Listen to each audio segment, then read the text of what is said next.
Hi, I'm Dr. DonHebbard, and we're here today talking about ways to make relationships more effective.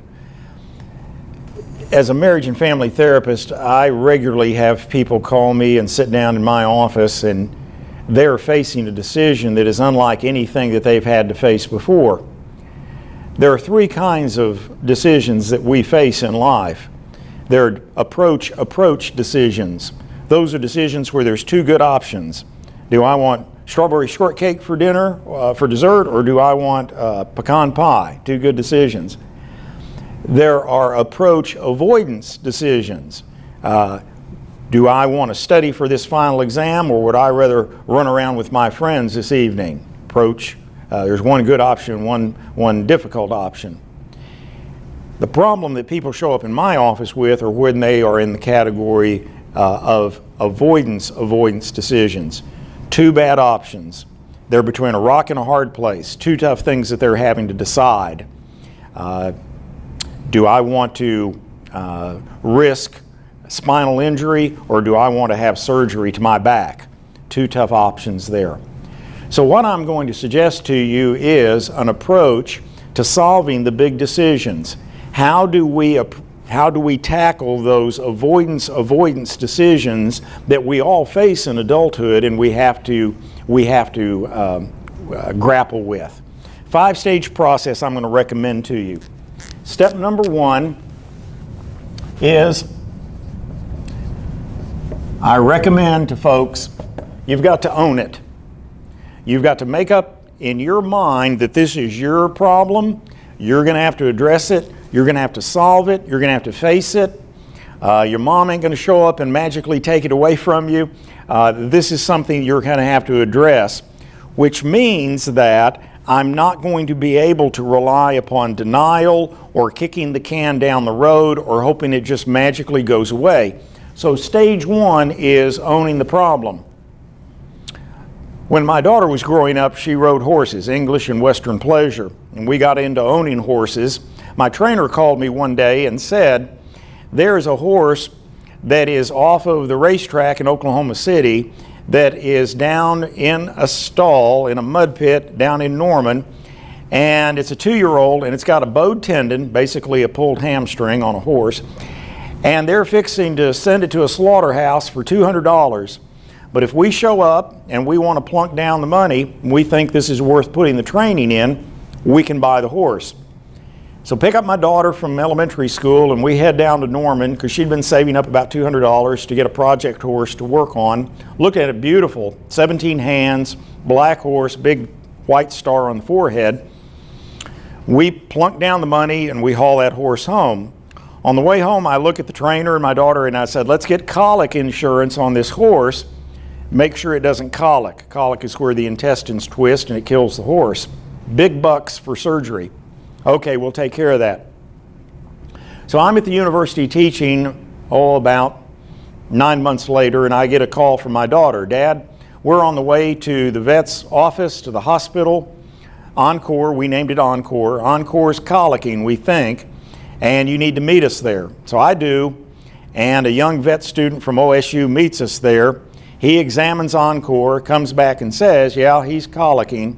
We're going to do X number of procedures, and at this point it was about 4 o'clock in the afternoon, X number of procedures, but if none of this works, by about 1 o'clock in the morning, we're going to have to make a decision either to do major surgery or we're going to have to put him down because this is going to kill him.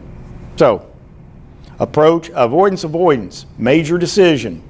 Can't get out of the situation. I had to own it. No one was going to come in here and make this thing go away because I had my daughter, I had the horse, I had the trainer, and I had the situation to deal with. Step number 2 is I recommend to my clients that you get your calendar out and you set a deadline.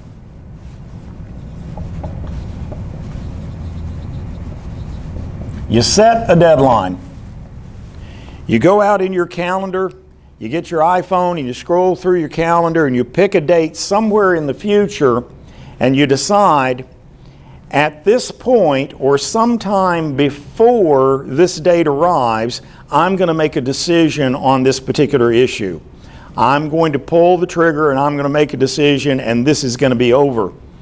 And what that does for people is that puts some boundaries on limiting the duration of the problem. It allows me to know by this point in time, this thing's going to end. Because you know as well as I do that there are people that are going to take a situation and they're just going to kick it down the road and kick it down the road and kick it down the road. I was talking yesterday on the phone driving back from a trip with a guy, and he's working with his board. And he's trying to resolve a personnel issue, but his board will not address it, and they keep kicking the problem down the road. Well, you and I both know every time you kick it down the road, the problem doesn't get better, it gets worse. So by setting that deadline, we say by the point in time that we come to, we will have come to some kind of resolution to this. That vet student that was working with me that day gave me that deadline. He said by 1 a.m. in the morning, we're going to have to make a decision on this deal or your horse is going to go down, one of the two. Step number 3. Step number 3 is where we recommend we turn over every rock. Turn over every rock. And by that I mean, in the time between me deciding I'm going to own this problem and that deadline, I am going to do my due diligence. I'm going to do my research.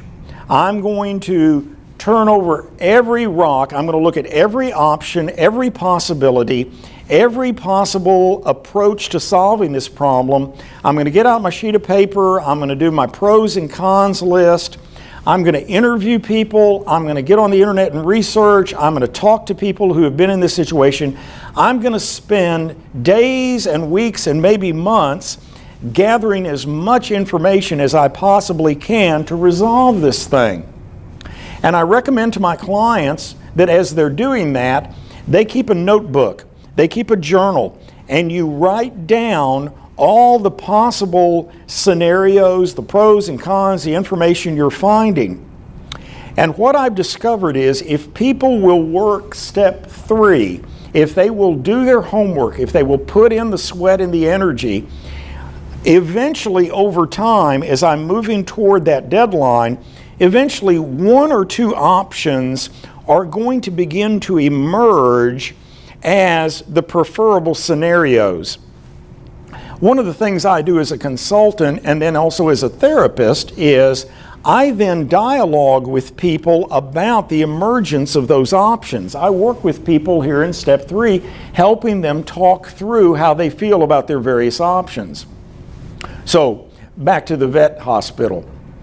It's 6 o'clock and we try an injection in him, fluids, to try and stimulate him to go ahead.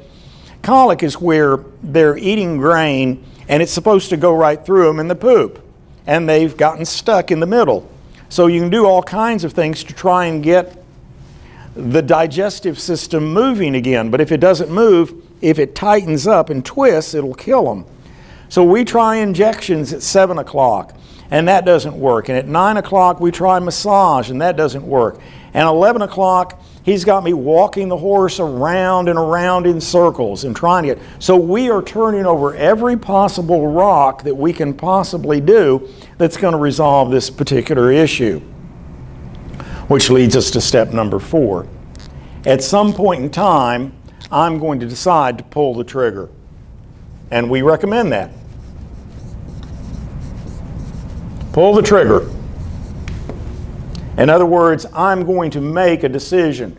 I'm going to look at these various options that I have uncovered, and at some point in time I'm going to say, of all the things I could possibly do, this is the one that I'm going to have to do.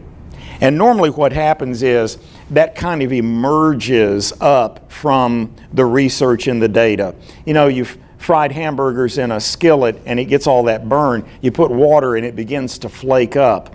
With really tough decisions, as you research your possibilities, eventually there's going to be one or more of those options that tends to stand out above the others. And what we say is, go ahead and pull the trigger on that thing. So, it got to be after midnight. The vet student comes in, and my daughter is there, and the other members of my family are there, and the trainer is there, and he looks at me and he says, well, Dr. Hebbard, we've tried everything we know to do to try and fix this with Encore. He said, the conventional stuff ain't working. We're going to have to move to looking at surgery and prepping pretty quick because he's in pretty bad shape. We could lose him. And I felt a little bit confident, and I looked at him and said, not a problem. I've got colic insurance, major medical on this horse. I'll pay the deductible, but we've got it covered because this is expensive. They bring a crane in, they knock the horse out, they hoist him up, they roll him over, turn him upside down, and lay him down on a surgery table. It's very, very extensive surgery. Not a problem, I've got that covered. And about this time, I hear this over from my family and friends. And I am informed at that point in time that we neglected to get the major medical colic insurance on this horse.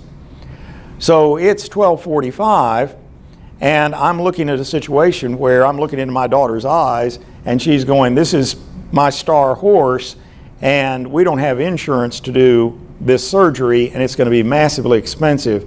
What are you going to do at that point in time? Things just got a little bit more difficult.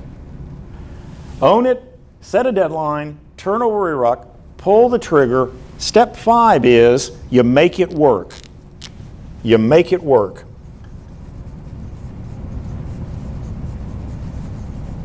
You say, well, Don, what do you mean by that? For decisions that are at this magnitude, for many complex decisions that people have to face that are avoidance, there is usually not one correct approach to it. There's not one definitive black or white solution to it. We're talking about the gray area of life.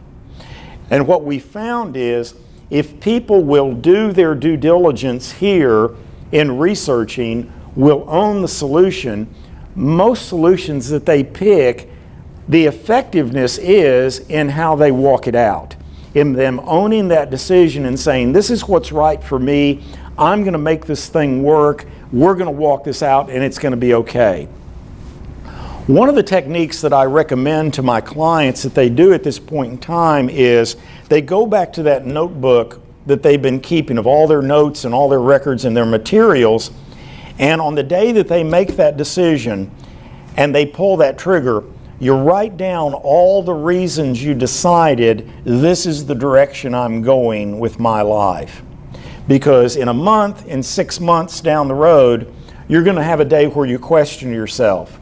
Or someone is going to walk up to you and going to say, well, why did you decide to do this? And you're going to doubt yourself a little bit.